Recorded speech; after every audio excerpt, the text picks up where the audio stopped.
Comment réussir la phase 1 d'un projet? Je suis Guillaume, je suis entrepreneur depuis 2003 et je vais vous expliquer comment incarner le rôle du CEO au sein d'un projet. La première chose, c'est que quand le CEO prend une décision, qu'elle se révèle bonne ou mauvaise, les gens doivent suivre. Ça, c'est important, encore une fois, pour une raison de vitesse au début. Donc, on a vu dans les vidéos précédentes que le plus important dans la phase 1 d'un projet, c'est la vitesse. Donc, quand le CEO prend une décision, que la décision soit bonne ou mauvaise, ça se révélera plus tard. Les gens qui font partie du projet, ils doivent suivre cette décision.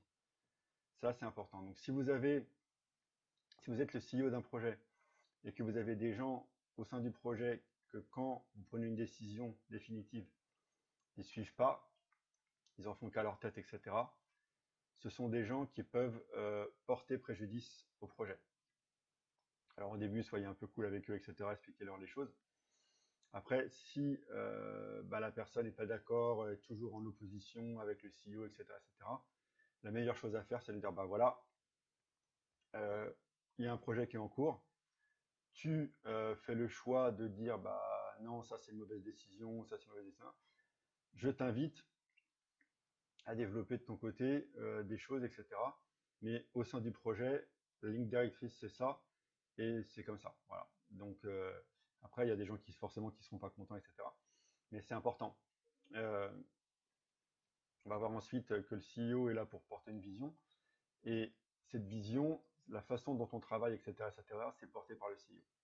Voilà. Il faut toujours avoir une certaine souplesse avec les gens parce que les gens pensent pas forcément comme le CEO, etc. Donc il faut expliquer. Voilà, il y a beaucoup de travail à faire là-dessus. Mais une fois que vous considérez que vous avez expliqué, que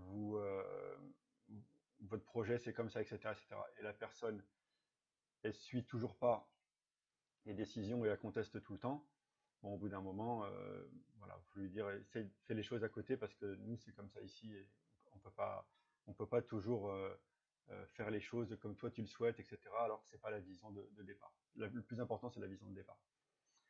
Donc voilà, donc point numéro 1, quand le CEO prend une décision, qu'elle se révèle bonne ou mauvaise, plus tard, les gens doivent suivre.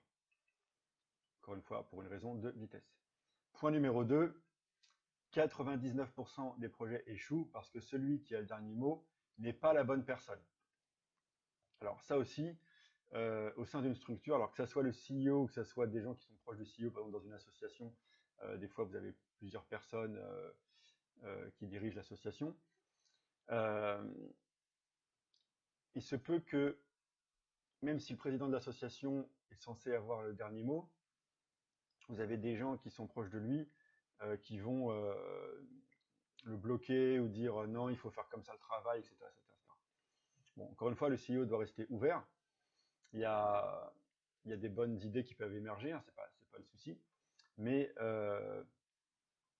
un projet peut échouer parce que quelqu'un qui prend le pouvoir à l'intérieur de ce projet ne prend pas euh, les, les bonnes décisions en ayant le dernier mot. Hein, c'est ce qu'il dit qui finit par être mis en place.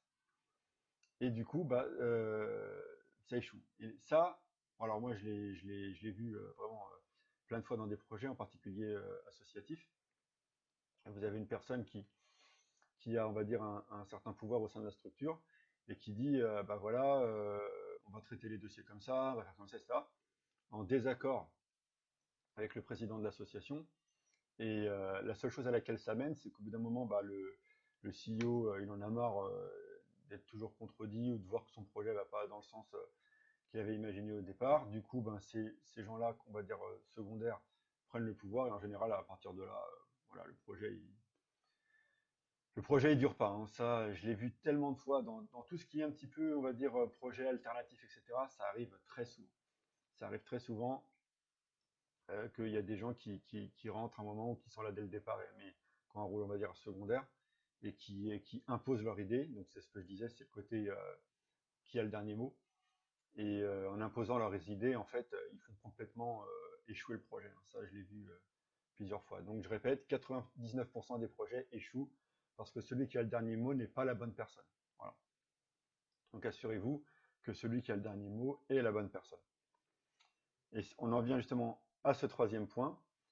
qui est CEO égale légitimité. En fait, celui qui est le CEO, ou président d'association ou équivalent, c'est la personne qui naturellement a la légitimité. C'est-à-dire que les autres vont dire, bah oui, s'il y a quelque chose qui se passe, etc., bah, c'est lui qu'il faut contacter. Donc voilà, ça vient aussi de là.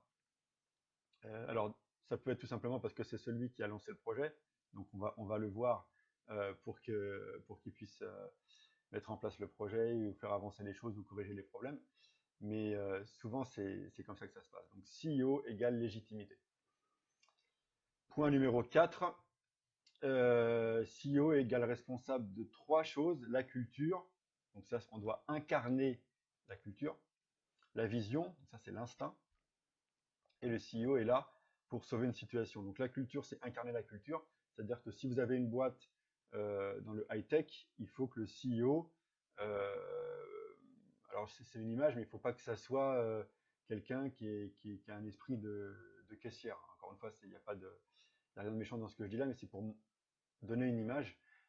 Si vous êtes le CEO d'une startup, vous ne devez pas avoir le comportement et la façon de faire entre guillemets d'une caissière. Vous voyez ce que je veux dire par là? C'est-à-dire que le CEO, il doit s'intéresser à la tech, il doit être à fond dans ce qu'il fait, etc.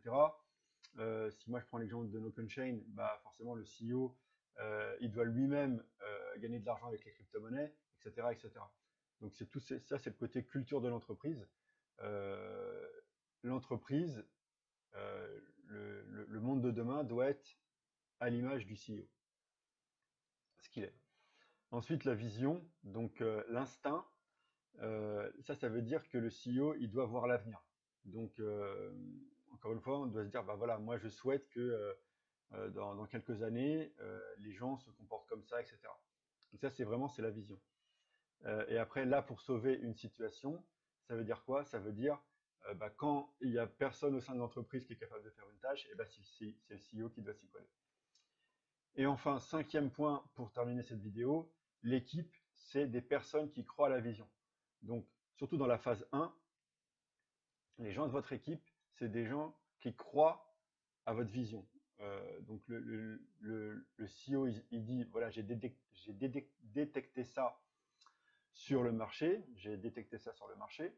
et donc, voilà ma vision, voilà comment le marché peut aller, et ce qu'on peut faire par rapport à ça. Et donc, les gens qui viennent travailler avec vous, c'est des gens qui croient à cette vision, qui ont compris ce que vous avez détecté, et qui vont se dire, ok, il a raison, c'est vrai, ça va se passer comme ça, donc bah, je crois en son projet, et je vais aller dans ce sens. Voilà, donc ça c'est très important. Voilà, donc bah, c'était Guillaume pour ce 3e épisode de Guillaume is a CEO. Le CEO prend une décision, qu'elle se révèle bonne ou mauvaise, les gens doivent suivre. 99% des projets échouent parce que celui qui a le dernier mot n'est pas la bonne personne. CEO égale légitimité. Et CEO égale responsable de 3 choses, culture, vision, et là pour sauver une situation. Et enfin, équipe égale personne qui croit à la vision. C'était Guillaume pour le 3e épisode. On se dit à bientôt pour le 4e.